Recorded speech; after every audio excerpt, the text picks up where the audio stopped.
حضرت نے یہ جو حجت اللہ البالغہ کا مقام ہے یہ بہت اہمیت کی چیز ہے.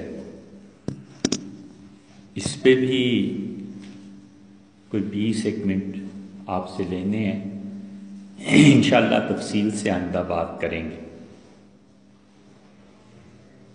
اخلاقیات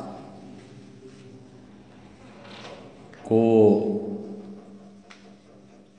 مذہب کے ساتھ جوڑا جائے یا نہیں. حضرت شاہ ولی اللہ رحمۃ اللہ علیہ نے بہت اچھی ترجمانی کی ہے اور ان کی بحث کو اگر آپ قریبتے چلے جائیں تو وہ انسانی اخلاقیات کو فطرت کی نمو مانتے ہیں، اور ان کا نظریہ یہ ہے کہ انسان کی اخلاقیات اس کی فطرت پر مبنی ہوتی ہیں، اور ہر انسان میں اللہ نے کچھ چیزیں فطری طور پر رکھی ہوتی ہیں. انہی چیزوں کی تہذیب کر لینا اور اس فطرت کو صحیح بنا لینا یہ انسانی اخلاقیات کا نچوڑ ہے. اور بس اس کی آسان سی مثال دیکھیے کہ ایک بچے کو بالکل بچپن میں ہی اسے کوئی بظاہر شعور نہیں ہوتا، لیکن ماں نے جس وقت دودھ پلانا ہے، کسی اور نے کھانا دینا ہے، تو کھانے کے وقت میں عذاب ہو جائے گا، شور مچائے گا، روئے گا، جھگڑے گا، اور دے دو بالکل مطمئن ہے. اور ایسے بچے بھی ملیں گے کہ بالکل سکون اور صبر کی تصویر ہے. بہت بھوک لگی تو روئے، وگرنہ گھنٹہ بھی لیٹ ہو گئے تو بس خاموشی ہے. حتیٰ کہ ان بچوں پہ آپ غور کریں تو بعض بچوں کی تنہائی اتنی غالب ہوتی ہے طبیعت پہ کہ کوئی دوست نہیں، کچھ نہیں، جو ماں باپ نے کھلونے لے دیے بس اسی سے کھیل رہے ہیں بیٹھے، اور کوئی ہے نہیں ہے، وہ اپنی ذات میں خود کافی ہے اپنے لیے. اور بعض بچے ہیں انہیں دوستوں سے ہی فرصت نہیں ملتی. اب وہ اکیلا روتا ہے، وہ کہیں نہ کہیں جا کے بیٹھتا ہے، بڑوں میں، چھوٹوں میں، اپنے ہمجولیوں میں. یہ سب چیزیں فطری طور پر ہیں، اور فطرت کی ان چیزوں میں جو دوسرا پہلو اس جذبے کے غلبے کے نتیجے میں پیدا ہوتا ہے اس کی تہذیب کرنی چاہیے. مثلاً اس کی طبیعت پہ تنہائی غالب ہے، تو اب تنہائی کے غلبے میں وہ بچہ آہستہ آہستہ آہستہ آہستہ ایسی زندگی گزارنے لگے کہ بالکل تنہا ہو جائے تو معاشرے سے کٹ کے رہ جائے گا، بہن بھائیوں سے کٹ کے رہ جائے گا، اور شادی بھی گوارا نہیں ہوتی، وہ بھی نہیں کرتی. تاریخ میں اس کی 20 مثالیں ملیں گی. اورنگزیب عالمگیر رحمۃ اللہ علیہ کی ایک صاحبزادی تھی اور بڑی اچھی شاعرہ تھی. ظاہر ہے کہ بادشاہ کی بیٹی، اور وہ بھی اورنگزیب رحمۃ اللہ علیہ سے بادشاہ کی بیٹی، تو ہر چیز میسر تھی. تو جب بڑی ہو گئی تو باپ نے ماں سے کہا کہ اس کی شادی بھی کرنی ہے کہ نہیں کرنی. رشتے کا کوئی کال نہیں، کچھ نہیں. تو رشتہ شادی نہیں ہوئی. جب پوچھا، تحقیق کی، تو ماں کو اس نے کہا کہ میرے تصور میں ہی نہیں آتا کہ کوئی کسی مرد کے پہلو میں لیٹے. جو تنہائی غالب تھی شروع سے، اور کسی نے اس کا احساس نہیں کیا کہ یہ بچے کی طبیعت میں کیا چیز غالب آ رہی ہے، تو اس کا نتیجہ آخر پہ پہنچ کے یہ نکلا. غصہ غالب ہے، ہر ایک سے لڑائی ہے، ہر ایک سے جھگڑا ہے. اس غصے کو بہت حکمت کے ساتھ کنٹرول کرنا ہے. اگر نہ کیا جائے تو پھر نتیجہ یہ نکلے گا کہ آگے زندگی میں چل کے کہیں طلاق تک کی نوبت آ سکتی ہے، اس لیے کہ وہ زندگی میں پھر برداشت ہر ایک کے بس کی بات بھی نہیں ہوتی. اسی طرح انسانی فطرت میں کبھی یہ چیز آ جاتی ہے کہ اپنی خوبیوں کو بیان کرنا اور بڑائی کے چکر میں رہنا، کہ ہر وقت آئینے کے سامنے کھڑے رہیں اور کوئی نہ کوئی آدمی ہمیں بس خوشامد کرتا رہے، یہ چیزیں کرتا رہے، یہ بہت بری چیز ہے، اور بڑے بڑے لوگ اور سلطنتیں تباہ ہو جاتی، سلطنتیں اس طرح سے تباہ ہو جاتی ہیں کہ ایک آدمی کو خوشامد کی عادت پڑ گئی، باپ زندہ ہے اور اس کے باوجود شہزادے کو سب نے کہنا شروع کیا کہ اب نیکسٹ تو آپ ہی ہیں بادشاہ کے بیٹے، آپ جیسا تو کوئی ہے ہی نہیں، آپ کی صلاحیتیں ایسی ہیں، بادشاہ تو آپ ہی بنیں گے۔ تو ہوتے ہوتے وہ ذہنی طور پر بادشاہ بن جاتا ہے اور اس سے نیچے کا کوئی مرتبہ قابل قبول نہیں رہتا۔ پھر جب موقع آتا ہے تو بادشاہت کے مقام پہ کسی اور بھائی کا یا کسی کا اور قبضہ ہو جاتا ہے، تو پھر جنگ شروع ہو جاتی ہے، سلطنت تباہ ہو جاتی ہے۔ یہ دارا شکوہ کے ساتھ بڑی مصیبت یہی تھی کہ وہ دارا شکوہ بڑا پڑھا لکھا تھا، 27-28 سال کی عمر میں اس نے کتابیں لکھنا شروع کر دی تھیں اور بہت سی اچھی اچھی چیزیں، اور اس نے دیکھا ہوا تھا دنیا کو، ہندو مسلمان جتنے سکھ عیسائی سب کی صحبت میں رہا تھا، اور اس نے چیزیں لکھی، لیکن یہ جو لوگ اس کے ساتھ ملے ہوئے تھے انہوں نے اس کے ذہن کو یہ بنا دیا کہ تم بادشاہ سے کم تو ہو ہی نہیں، تم تو اتنے پڑھے لکھے ہو کہ تمہارا باپ شاہ جہاں بھی تمہارے مقابلے میں کیا ہے۔ نتیجہ یہ نکلا کہ اس نے اپنی سلطنت حاصل کرنے کے لیے بھائیوں تک کو داؤ پہ لگا دیا، لڑائی ہوئی، ہزاروں مارے گئے، اور آخر تنگ آ کے بھاگ نکلا، اور اورنگزیب نے تلاش کروایا، اسے کہا آخر بھائی ہے پنجاب کی طرف کہیں بھاگ گیا، اسے بلاؤ، اور بلایا گیا تو اس نے کفر بکنا شروع کر دیا۔ اورنگزیب نے کہا میرے بس کی یہ بات نہیں ہے، جو کچھ یہ کہہ رہا ہے اب قاضی کے پاس بھیجو اور قاضی اس کا فیصلہ کرے۔ تو یہ چیزیں انسانی اخلاقیات میں شاہ صاحب رحمۃ اللہ علیہ نے بڑے کام کی بات بتائی ہے کہ ابتدائی طور پہ جو بھی بچے کے رجحانات ہوتے ہیں یہ اس کی اخلاقیات کو بناتے ہیں، اور اسی میں قطع و برید کر دینی چاہیے، جو چیز زیادہ ہے اسے کم کر دینا چاہیے، کم ہے تو زیادہ کر دینی چاہیے۔ یہ چیزیں ہیں جو آگے چل کے اس کو انسانیت کے مقام پر فائز کرتی ہیں۔ یہ بات تو ہے حضرت کی۔ اس کے مقابلے میں دوسرا نظریہ یہ ہے کہ قانون کے ذریعے سے انسانی اخلاقیات کو بنایا جائے۔ بڑا لمبا تجربہ ہے اور پتہ نہیں یہ کامیاب ہوتا بھی ہے کہ نہیں ہوتا، لیکن ملکی قوانین کے ذریعے سے تہذیب سکھائی جائے اور یہ چیز کی جائے۔ اس کا کچھ حصہ اگرچہ اسلام میں بھی ہے، اگرچہ ہمارے مذہب میں بھی ہے، لیکن تہذیبوں کے اعتبار سے مغرب نے یہ کیا، اور مغرب نے، امریکہ نے اپنے آپ کو اس مقام تک پہنچا دیا ہے کہ اب رہتی دنیا تک مغرب کے حوالے کے بغیر بات نہیں ہو سکتی۔ مسلمانوں نے بھی ایسے ہی کیا،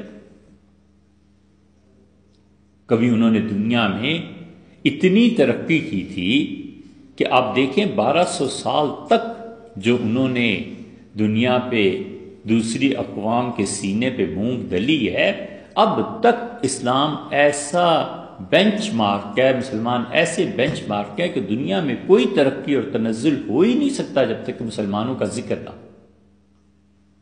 پورا مغرب ہے 400 سال سے تنقید کرتا ہے کوئی اسلام پہ، کوئی اسلام کی اچھی چیز کا حوالہ دیتا ہے، تو آخر کوئی چیز ہے نا جسے بھلایا نہیں جا سکتا، جسے ترک نہیں کیا جا سکتا، چھوڑا نہیں جا سکتا۔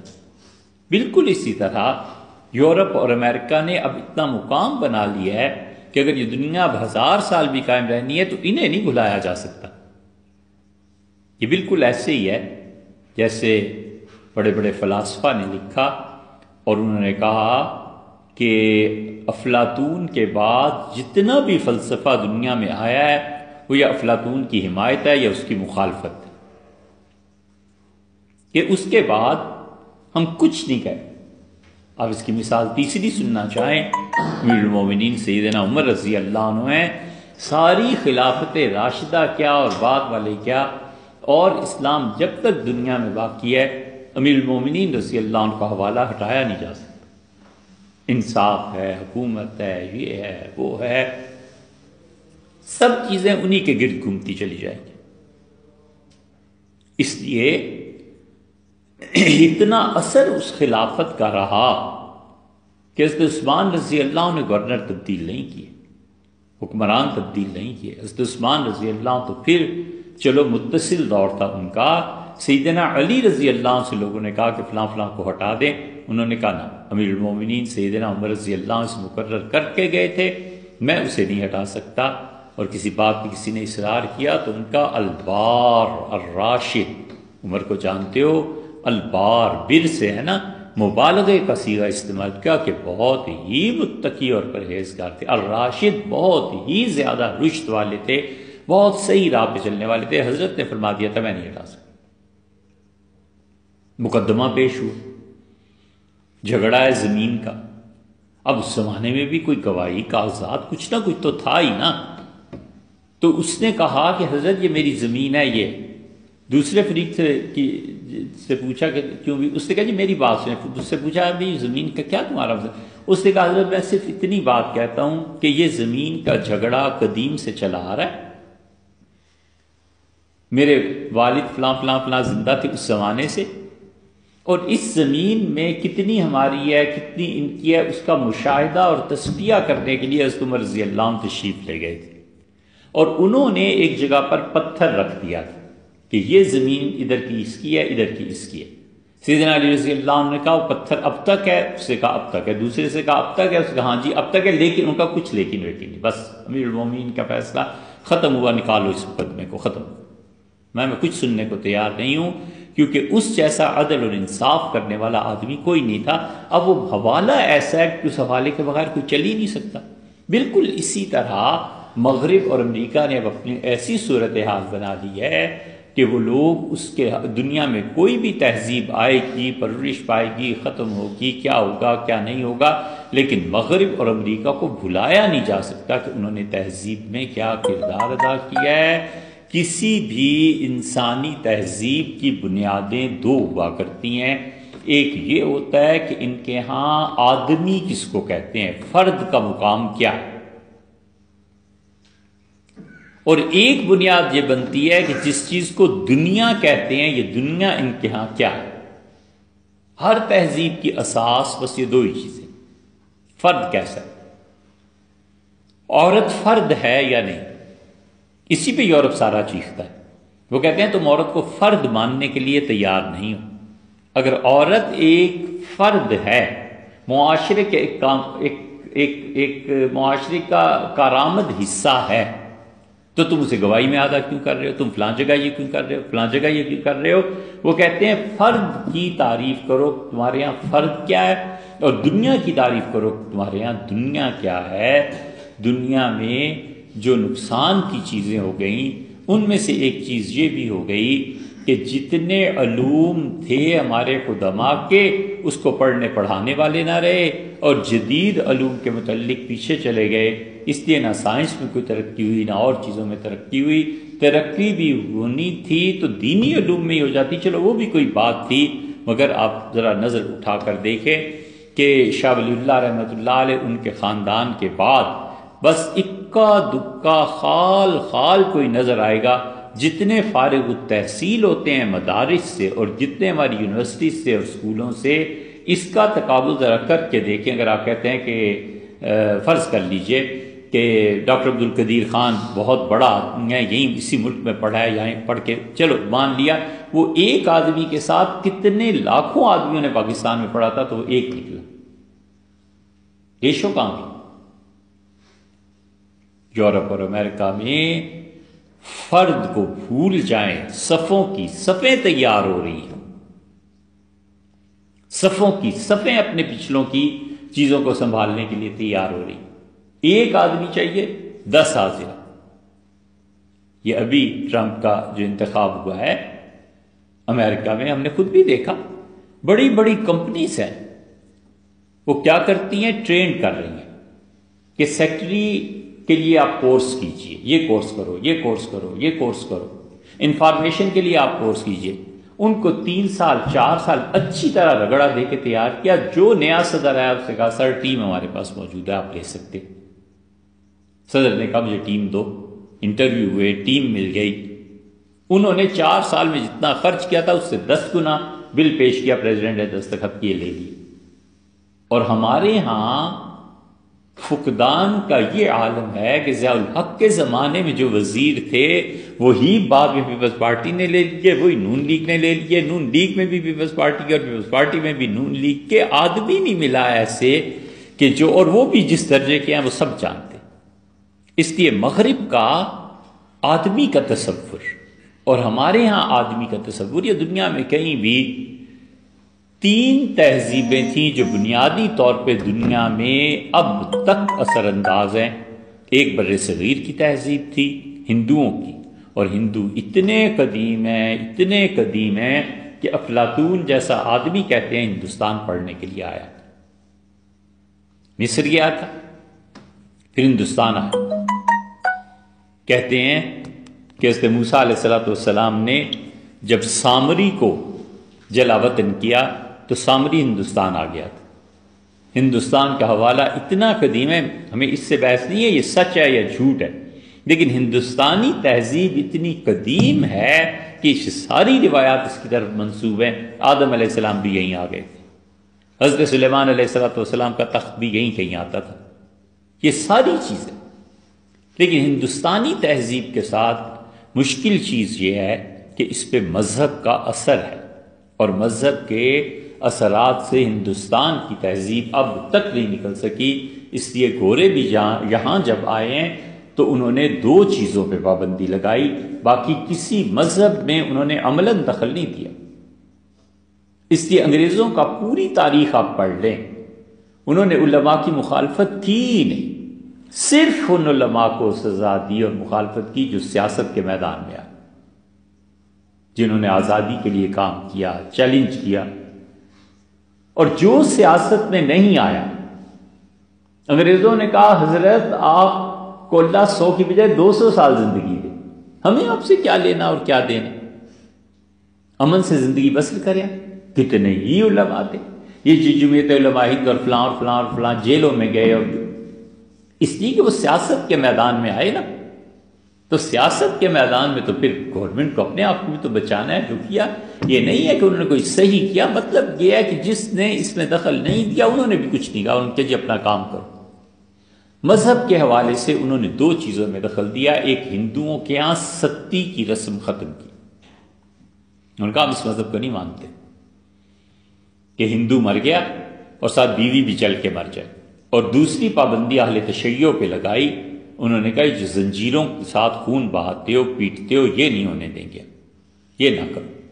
ہوتا رہا اگرچہ پھر بھی، لیکن انگریزوں میں جہاں قوانین کی پابندی تھی یہ 2 چیزیں انہوں نے، باقی انہوں نے کہا جو مرضی مذہب کے نام پہ کرتے رہو، ہماری سیاست میں نہ دخل دو، باقی سب صحیح۔ مولانا احمد سعید صاحب رحمۃ اللہ علیہ بہت بڑے آدمی تھے، اور ہندوستانی سیاست میں انگریزوں کے خلاف بڑا کام کیا، اور تقریر کے تو وہ بادشاہ تھے، وہ تو ایسے مجمع کو پلٹ دیتے تھے لوگ حیران رہ جاتے تھے۔ اور تقریر کا حال یہ تھا ان کا کہ جب وہ جوان لڑکے تھے تو دلی کی جامع مسجد میں جمعرات کے دن کھڑے ہو کے تقریر کیا کرتے تھے، مفتی کفایت اللہ صاحب رحمۃ اللہ علیہ جیسا آدمی بیٹھ کے سنتا تھا۔ ایک دن مفتی صاحب نے پوچھا، اور مفتی صاحب کا مقام، وہ اتنے بڑے آدمی تھے کہ 47 سے پہلے جب کہ کوئی کہتا تھا کہ ہندوستان میں کہ مفتی صاحب نے کہا تو اس سے مراد ہی وہی سمجھے جاتے۔ تو ایک دن حضرت جب فارغ ہوئے تو انہیں شبہ ہوا کہ جو آج تقریر کیا کچھ جھول ہے اس میں، تو فرمایا مولانا آپ کتنے پڑھے ہوئے ہیں؟ ان کا حضرت میں کہاں پڑھا ہوا ہوں۔ کہا باتیں تو بڑی علماء جیسی کرتے ہو، تم پڑھے لکھے نہیں۔ ان کا کدھر حضرت والد کا انتقال ہو گیا، والدہ ہیں، بہنیں ہیں، اور لٹھا بیچتا ہوں۔ مفتی کفایت اللہ صاحب رحمۃ اللہ حیران رہ گئے، لیکن تاڑ گئے کہ یہ بڑی صلاحیتوں کا۔ کہا میرے پاس پڑھا کرو۔ مفتی صاحب رحمۃ اللہ علیہ نے سارا درس نظامی پڑھا دیا، اتنا کام کیا مفتی صاحب رحمۃ اللہ علیہ نے، ایک ایک فرد کو ہیرا کی طرح تراشا انہوں نے۔ اب احمد سعید صاحب کی تقریریں تو بلا کی تقریر تھی، اور انگریز پریشان۔ اس کی وجہ یہ تھی کہ انہیں پتا تھا کہ ان کو گرفتار کرنا بھی آسان نہیں، تو انہوں نے تقریر کی لکھنؤ، تقریر ہوئی اور انگریزوں کے خلاف نعرے یہ وہ، اور ڈی سی نے اجلاس بلا لیا۔ اس سے کہا مولوی صاحب تو شہر میں آگ لگا دیں گے، کچھ کرو اس کا۔ تو ڈی سی نے مولانا کو بلایا اور کہا حضرت رات آپ کی بھی تقریر سنی تھی، یہ انگریز جو تھے نا انہیں ملک سنبھالنے آتے تھے، 7 8 ہفتے کا کورس کراتے تھے لندن میں اردو زبان کا، اردو پڑھاتے تھے، کہتے تھے جا رہے ہندوستان تو بنیادی چیزیں تو سمجھ جاؤ نا کہ کیا بولنا ہے۔ یہ سٹینڈرڈ تھا، ایسے ہی نہیں غلام بنائے رکھا، ان کو بھی کچھ آتا تھا۔ تو وہ وائس رائے کو جس کو بھی بھیجنا ہوتا تھا زبان بھی سکھا کے رسمیں بتاتے تھے کہ رسمیں کیا کیا ہیں، کیا کیا چیزیں اچھی ہیں، کیا کیا چیزیں وہاں بری ہیں۔ تو احمد سعید صاحب رحمۃ اللہ علیہ کو بلا لیا کمشنر نے، آ گئے، اس سے کہا حضرت رات ہم نے بھی آپ کی تقریر سنی، اور حضرت اتنا علم، اور کیا کہنے آپ کے، سبحان اللہ، اٹھنے کوئی دل نہیں چاہ رہا تھا۔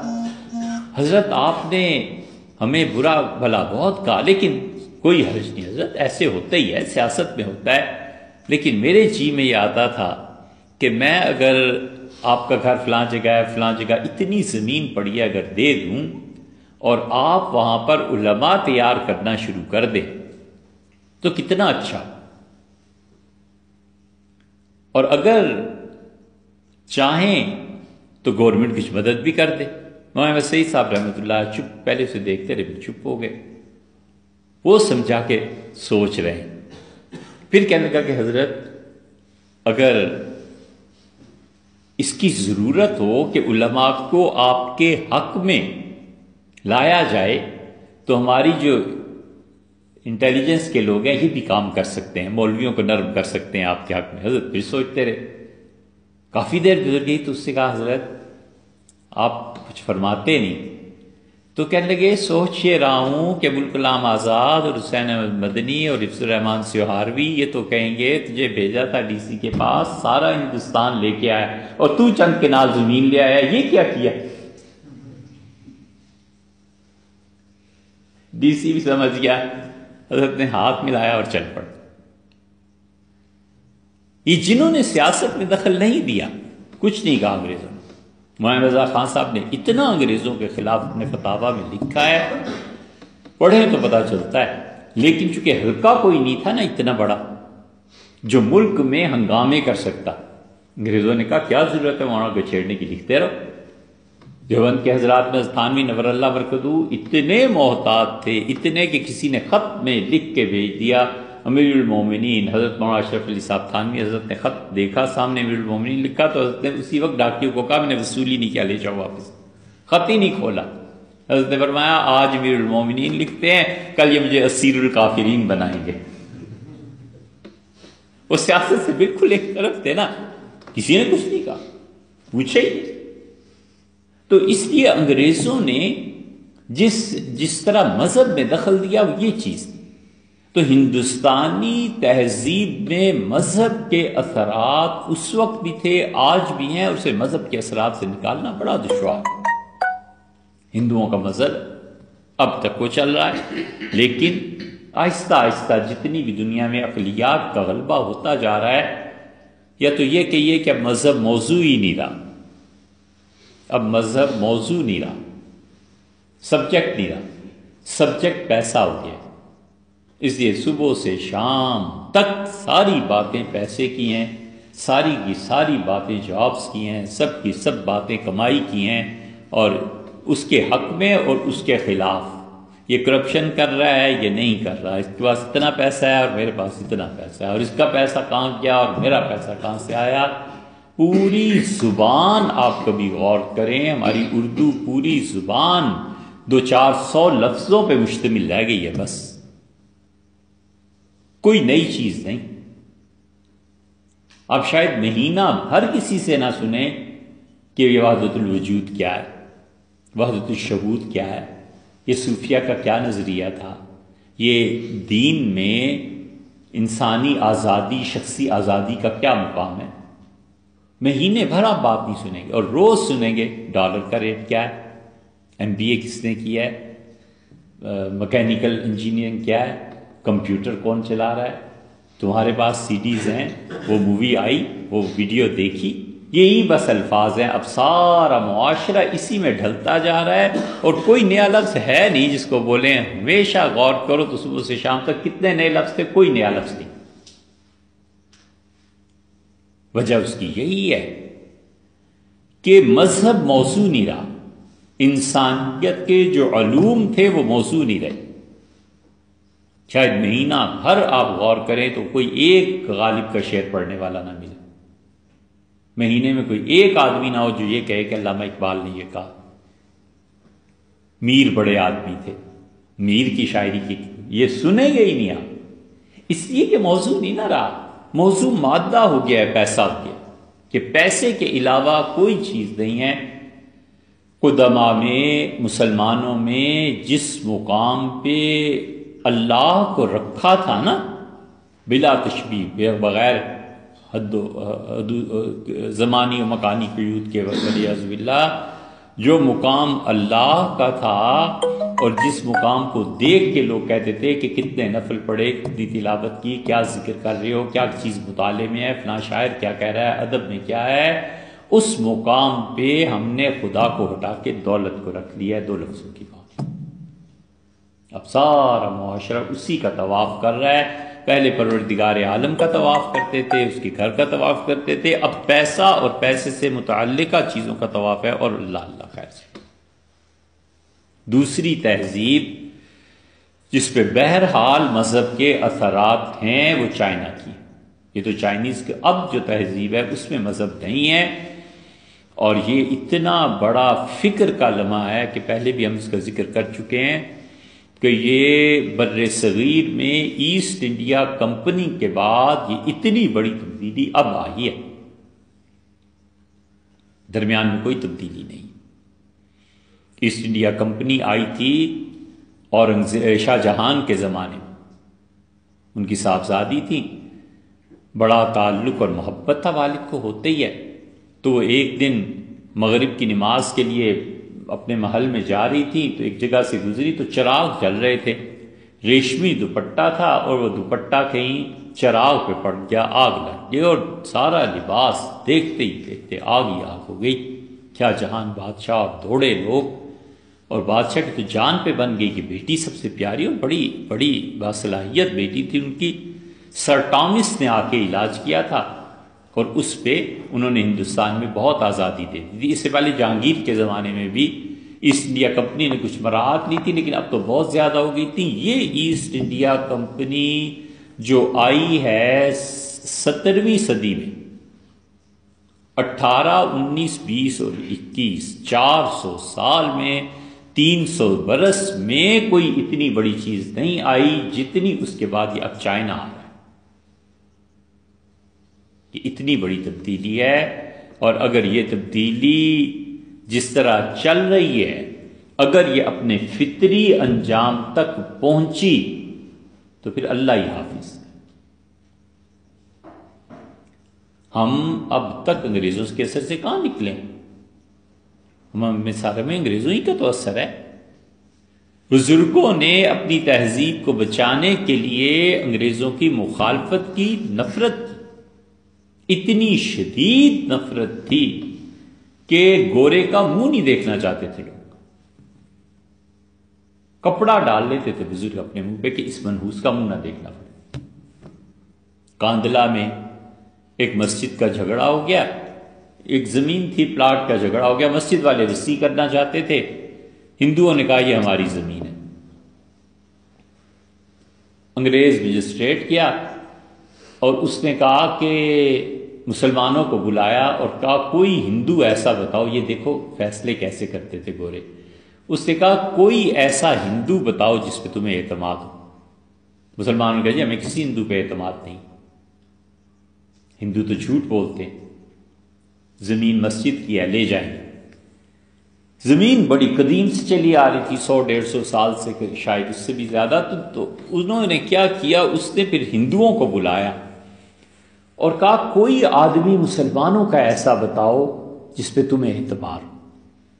انہوں نے کہا جی مسلمان بھی ہماری جیسے ہیں، کس پہ اعتبار ہونا ہے، پر یا ملا محمود ایک رہتے ہیں، وہ آدمی کبھی جھوٹ نہیں بولتا، عمر گزری ہے اسے دیکھتے ہوئے، کبھی نہیں جھوٹ بولتا.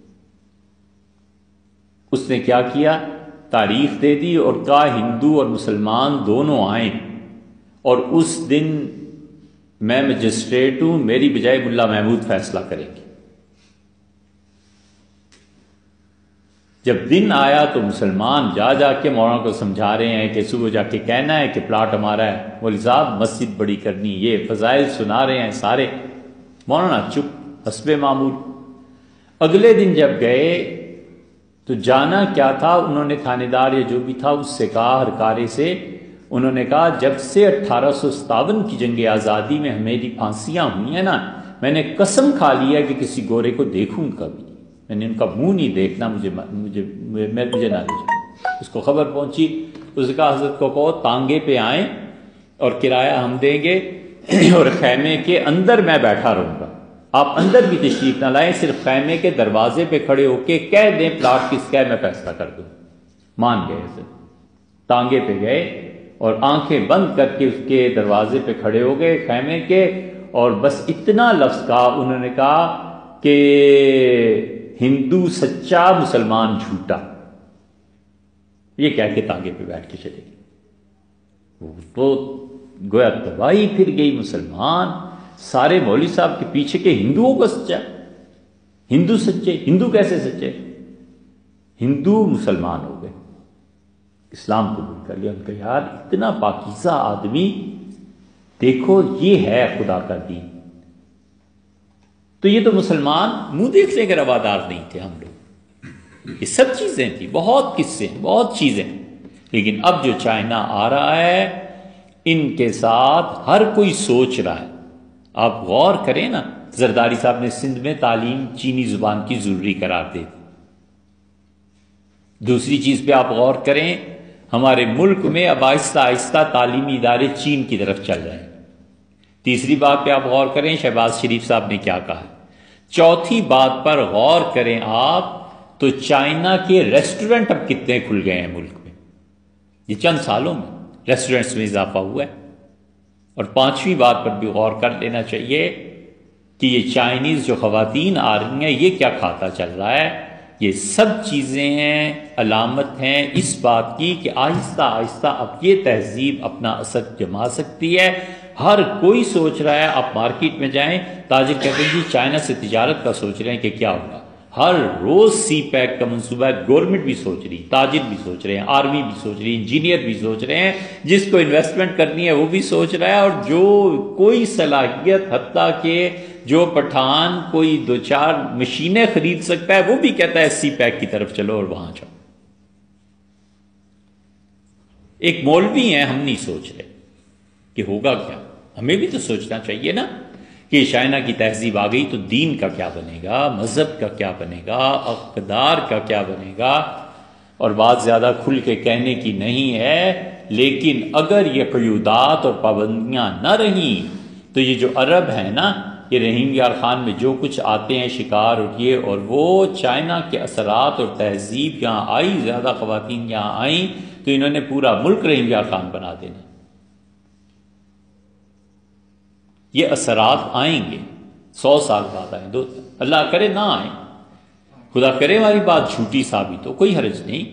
لیکن متوقع خدشہ جو ہے، متوقع جو چیز ہے وہ یہ ہے، یہ کل کی تصویر ہے، یہ 100 سال بعد کی شاید تصویر ہے. اس لیے اب تک جو نقصان ہوا ہے ہمارا ایسٹ انڈیا کمپنی کی وجہ سے، ہمیں سوچنا چاہیے کہ کسی طرح اس نقصان کو پورا کریں. ایسٹ انڈیا کمپنی کا ایک نقصان یہ ہو گیا کہ اب تک مسلمانوں میں ایک آدمی انگریزی لکھنے والا ایسا پیدا نہیں کر سکے جسے ہم کہیں کہ یہ صف اول کے شعراء میں سے. یہ انگریزوں کے ادبا میں، ادیب، لٹریچر پہ یہ ہے ہندوستانی، لیکن لٹریچر ایسا لکھا ہے کہ کمال کا. ہم نے اس عصر حاضر میں ایک نہیں پیدا، پوری تاریخ اٹھا لے تو محمد علی جوہر تھے، کچھ اور لوگ تھے، 2 4 5 10 آدمی آپ کو مل جائیں گے، لیکن وہ نہ ہونے کے برابر۔ اسی طرح یہ چائنا 1908 میں دیوبند میں جو اجلاس ہوا، تاریخ ہمارے پاس رکھی ہے، پڑھو اسے۔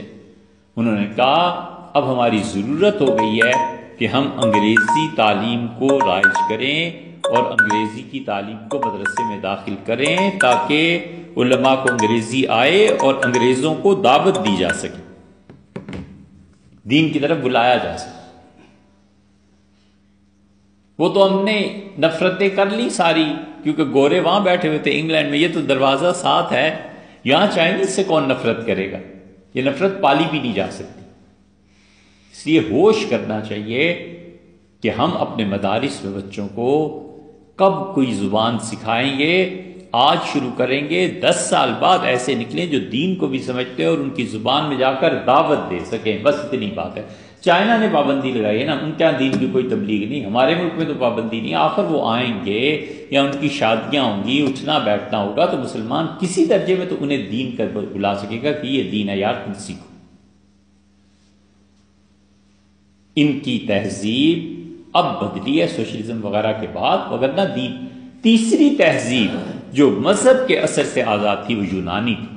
سقراط سے پہلے کی جو تہذیب تھی نا، فری تھنکنگ وہاں تھی، اس لیے فری تھنکنگ کا جو تصور ان کا تھا، آزادانہ سوچ تھی، آزادی سے سوچتے تھے، پوری کائنات وہ کہتے تھے یہ سب کی سب میتھمیٹیکل، میتھمیٹکس کی جو ترقی ہوئی تھی انہوں نے کی اور بہت کی، اس حد تک جا پہنچے کہ والعیاذ باللہ یہ کفر انہوں نے اس کو بھی بیان کیا، اور انہوں نے کہا کہ خدا اگر کوئی ہے تو اس کائنات میں اسے تقسیم کرو تو جواب 0 آئے گا، خدا اس کائنات میں پیوست ہو گیا اور کائنات اس میں پیوست ہو گئی ہے۔ یہی وہ ہندوؤں کا نظریہ ہے کہ وہ کہتے ہیں کہ ہر چیز میں خدا ہے، اگر کوئی چیز خوبصورت ہے تو وہ بھی خدا ہے، پتھر بھی خدا ہے، فلاں بھی بھگوان ہے، فلاں بھی بھگوان ہے۔ یہ یونان کا فلسفہ ادھر آیا، اور ہمارے ہاں وحدت الوجود یہ بہت بڑی چیز ہے، وہ نظریہ ہی کچھ اور ہے، کبھی اس پہ انشاءاللہ بات کریں گے۔ مگر جو جاہل اور گمراہ صوفی تھے ہندوؤں سے متاثر ہو کے، انہوں نے وحدت الوجود کو حلول بنا لیا کہ خدا اس کائنات میں مل گیا اور کائنات خدا میں مل گئی ہے، دونوں کو ایک دوسرے کے ساتھ تقسیم کرو تو 0 نتیجہ نکلتا ہے، یعنی ہر جگہ خدا ہے اور ہر جگہ خدا ہے، اور خدا ہر جگہ ہے اور ہر جگہ خدا ہے۔ یہ 3 تہذیبیں تھیں۔ اب یہ جو تہذیب ہے گوروں کی، انہوں نے کیا کیا؟ انہوں نے انسانی اخلاقیات کو قانون کا پابند کیا ہے۔ انسانی اخلاقیات میں سے کہ تھوکنا نہیں، ان کا اچھا تھوکو گے اتنے پیسے جرمانہ ہوگا۔ اخلاقیات کی بات میں سے ہے کہ آپ نے چھلکے گاڑی سے نہیں پھینکنے، اچھا پھینکو گے اتنا جرمانہ ہوگا۔ ہوتے ہوتے ایک نسل، دوسری نسل، تیسری نسل، اب وہ اتنی نسلیں گزر گئی ہیں کہ قریب ہے کہ ان کے ہاں قانون نہ بھی رہے تو بھی وہ اخلاق کے پابند۔ ہمارا زمانہ ایسا نہیں ہے، اب تک امریکہ میں، انگلینڈ وغیرہ وغیرہ قانون نہ ہو، پولیس کی گرفت نہ ہو تو کئی مرتبہ وہ بھی وحشی بن جاتے، درندے ہو جاتے، دیکھنے والا کوئی نہیں نا۔ لیکن ان کی 2-4 نسلیں آگے آئیں تو قانون نہ بھی ہوا، اس کا آغاز دیکھنا چاہیں سوئٹزرلینڈ میں دیکھ لیں، جیلیں ختم ہو گئی، جیلیں وہ ختم کر رہے ہیں، وہ کہتے ہیں اب کیا کوئی جرم ہی نہیں ہوتا تو جیل کس کے لیے۔ فن لینڈ کو دیکھ لیں، سویڈن کو دیکھ لیں، سویڈن کا معاشرہ بہت عروج پہ اس وقت جا رہا ہے۔ یہ ساری آہستہ آہستہ جا رہے ہیں کہ انسانی اخلاقیات کو انہوں نے قانون کے ذریعے حاصل کیا۔ شاہ ولی اللہ رحمۃ اللہ علیہ کہتے ہیں یہ فطرت کے ذریعے انسانی اخلاقیات ہوتے ہیں، قانون کا بہت تھوڑا سا حصہ ہوتا ہے۔ مثلا اسلام میں قانون کا کیا حصہ ہے؟ مثلا یہ حصہ ہے کہ ایک آدمی نے جرم کیا، شریعت یہ کہتی ہے تھانے دار سے بلائے، یہ ضروری نہیں ہے۔ وہ کہتے ہیں انسانی اخلاقیات مختلف ہیں، طبیعتیں مختلف ہیں نا، ایسا بھی مل جائے گا جس کو رات کے اندھیرے میں جا کر دروازہ کھٹکھٹا دے اور صرف یہ کہہ دے کہ ہاں جی میں تھانے دار آیا ہوں، کیا حال ہے، ٹھیک ہے، بس چلا گیا، سمجھ جاتا ہے کہ اطلاع ہو گئی ہے کچھ نہ کچھ۔ ایسا بھی ہے جس سے وہ بلا کر کہہ دے کہ صاحب آپ سے کچھ شکایت پہنچ رہی ہے، نہیں ہونا چاہیے۔ مجال ہے وہ گھر کبھی آئندہ کوئی شکایت کا موقع دے. عین ممکن ہے کہ وہ بلائے اور جوتے مارے کہ اس کی طبیعت ایسی ہے کہ جب کہ جوتے نہیں نا اسے پڑیں گے یہ انسان نہیں بنتا. کہاں وہ جس کے گھر جا کے دروازہ کٹکھٹا دے اور انسان، کہاں وہ جس جوتے پڑے. یہ انسانی اخلاقیات. وہ مشہور کیا حقیقت ہے، تاریخ میں بھی آیا ہے. دلی کا کبابیہ تھا، بڑے زبردست کباب بنا، ٹوکن لینے پڑتے تھے لوگوں کو کباب کھانے کے لیے. رات 2-3 بج جاتے تھے، یا اللہ کباب آئے تو کھانا کھائے. تو لڑکا آیا، اس سے پیسے دیے، ٹوکن لیا، کباب. اگلے دن بھی کباب، پھر تھوڑے دن بعد کے کباب. ایک دن جو پیسے لے کے آیا تو چچا نے انکار کر دیا، ان کا کوئی کباب نہیں دینے، نہ ٹوکن دینا اسے. بڑا پریشان ہوا. اس کا تو چل میں جا کے بتاؤں گا. اگلے دن دکان پہ آتے ہوئے اس کے گھر رکے اور اس کے والد کو کہا کہ یار میں اور تم ایک دوسرے کو ایک عرصے سے جانتے ہیں، تمہارا بیٹا کباب لینے آیا تو مجھے خوشی ہوئی کہ چلو گھر میں کچھ اچھے حالات ہو گئے ہوں. اگلے دن آیا تو مجھے شبہ ہوا کہ یہ کیا ہے، اتنے بھی اچھے نہیں ہو گئے. تیسری چوتھی مرتبہ اب میں نے منع کر دیا، یہ دیکھ لو بیٹا تمہارا پیسے کہاں سے لاتا ہے. اس کا میں کباب دے دوں اور تمہارا گھر خراب ہو جائے تو یہ بڑی غداری ہے یار، جاری تو نہ رہی. تحقیق کرو پیسے کہاں سے آتے ہیں تمہارے بچے کے پاس، کل بھی کباب لینے آیا ہوا. یہ انسانی اخلاقیات کے مدارج ہیں.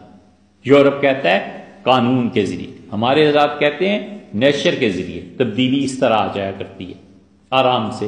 لیکن اب اگر یورپ نے انسانی اخلاقیات کو قانون کے پابندی کے بغیر حاصل کر لیا نا، پھر دنیا میں تباہی ہے، اللہ ہی حافظ ہے.